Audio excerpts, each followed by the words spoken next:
I'm going to share with you today what a typical afternoon looks like in our homeschooling family of 8.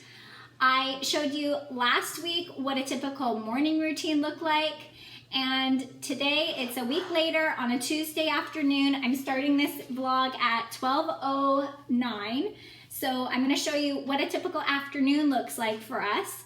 And I'm just rushing to get lunch out because the kids are playing and finishing up their Latin class because it's Tuesday again.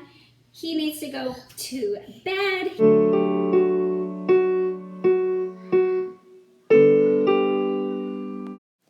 Weekday lunches are quick, they are easy. I'm tired from homeschooling. Today I'm just making some instant noodles, frozen veggies that I cooked quick, some chopped up turkey, and mixing it together. It makes me feel like I'm getting Chinese takeout or something. But other days we'll just have soup and grilled cheese or leftovers. Nothing really hard or time consuming. And then I fix it all up and call the kids to the table where we are still learning. Our right hand is used for making the sign of the cross here.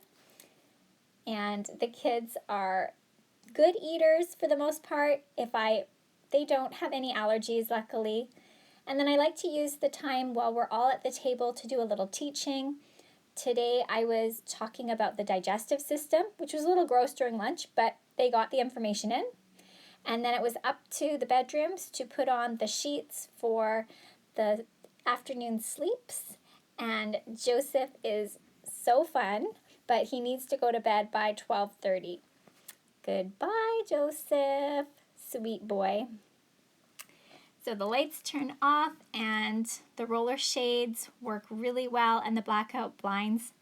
Right after putting him down, I get my laundry that I washed in the morning and dried, put back in the kids' clothing boxes. This piece of furniture is not very attractive, and I did actually change it out this week with something more attractive, which I'll show you later. And then I'm off to making my bed. I like to wash our sheets every other week, and the pillowcases at least once a week too. David is helping me be a charmer. And then the girls are often after lunch just having some free time. They like to play with their calico critters in the sink and make believe it's a pool. And Philip likes to listen to his audiobooks downstairs and draw. So it's an easy, restful half hour after lunch where we're all kind of getting things done and just reassessing.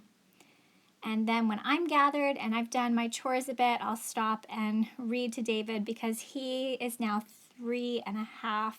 He needs to have a nap, I'd say, every other day. And a favorite place for him is in the beanbag chair downstairs where he can hear me while I clean up. These are some books we're reading this week. Then I take a look at our table after lunch and the disaster that we leave. And it's a good half-hour cleanup to really get the place back in order after a morning of homeschool and a messy lunch. Noodles and Rice Krispies are the worst to clean up, I find, in our house. But I have my time and I enjoy this kind of sweeping up and just recentering.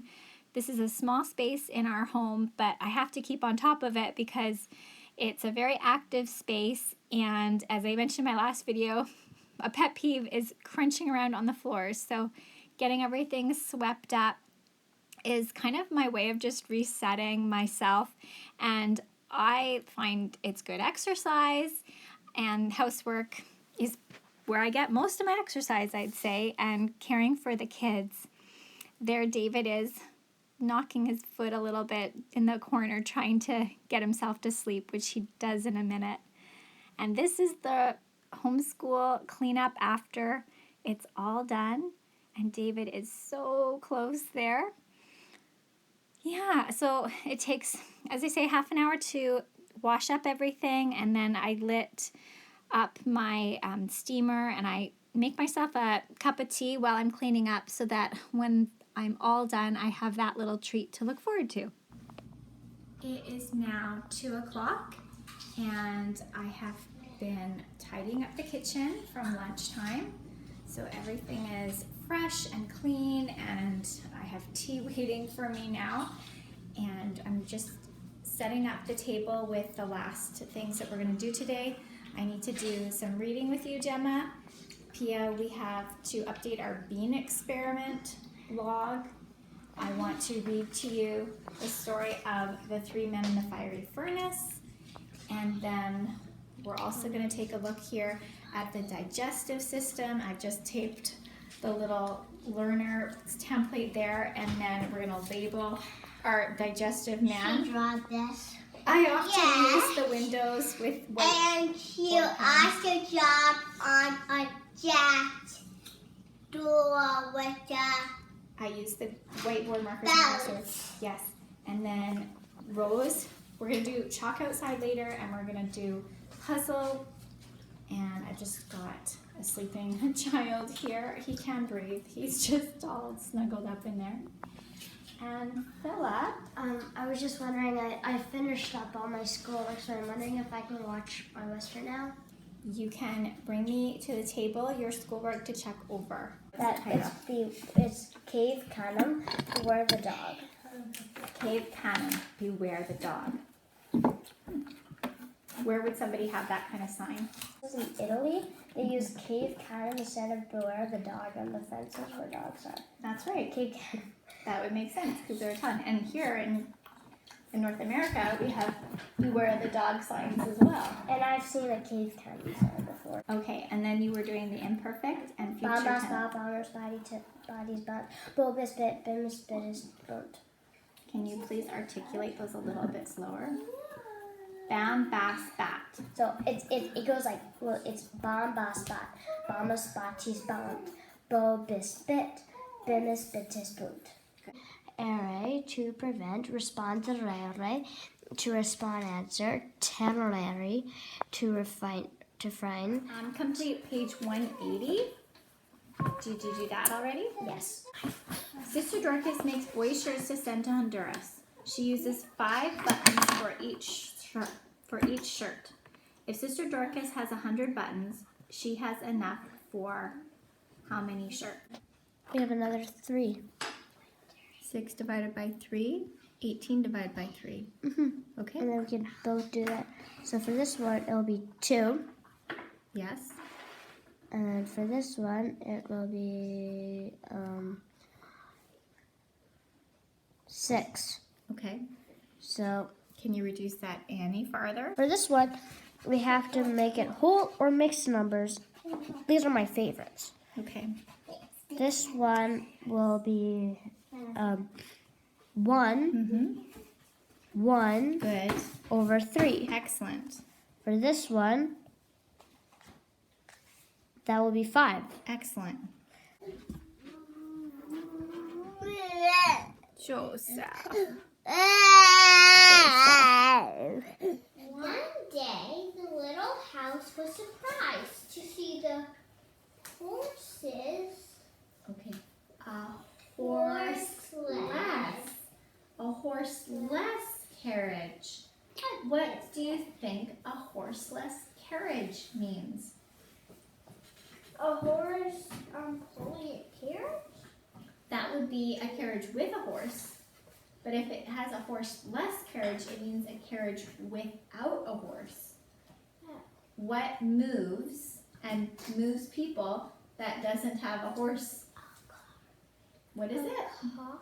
A car. It was, the house didn't know what to call it because it had never seen it before. So it called it a horseless carriage, but it's a car. Okay? This is the old days. Okay. Look at the parts of that Act 1. First of all, what happens? Well, first actually we have a summary of the story. A then is some countrymen of Lycia insulted Latona, but not with impunity. So we have a summary at the beginning, and then what happens next? This is what Philip was expected to do today. His dad makes these up on the weekend. And so after reviewing it for 45 minutes, we had some corrections. He wasn't very happy with that. He's got one composition thing to finish up now. It's 3 o'clock. We're all trying to finish up, and it is chocolate time. So when everybody has finished their schoolwork, I will give out a couple chocolates. I need to wake up David over here. It is 3 o'clock. He needs a good wake up. And then it's not looking very nice outside. It's really windy, but it's not raining. So I think we'll just get bundled up and get a little bit of fresh air. So Philip is just finishing up the last little bit of his outline. You've earned that by finishing up the last few minutes. This is Philip's little den. So all of the Memoria press books, there's quite a lot of them. For Philip, he now needs, we've expanded his zone. He has this entire zone for his homeschool materials.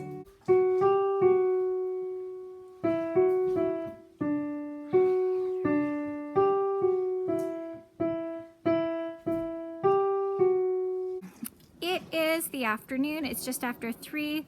We've come outside to play in the sandbox. And yes, my children have little knives because I'm telling them that I want them to dig up the ground. I want them to dig up the ground so that we can start planting seed again this year. And it needs to kind of be roughed up before I put the seed in. So I'm letting them at our patchy, awful grass, lack of grass, half dirt, half grass. It's such a mud fest in our backyard after the winter. It is the 3rd of May right now. We have our hummingbird feeder, and this is my claim to fame, is the back berm here that I've lovingly tried to grow for years. But then this is the not so nice part of our backyard that gets stamped down by all the kids and our bikes. Get all this stuff off of there. The closer I get to the bottom, the harder it gets. It's not. Also, stuff that it needs to care.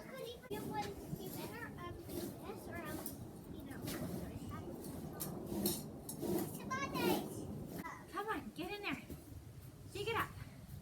Make it easy to get some.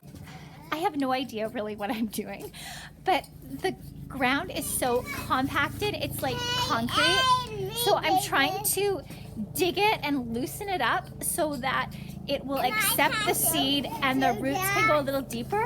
I think if I were to just sprinkle grass seed on a really flattened concrete like dirt patch, there's the helicopter going, I don't think the grass seed would get in there. So I'm trying to like loosen everything up so that it gets right in there. But I think I'm raking up all the moss and all the gross stuff that was growing along here.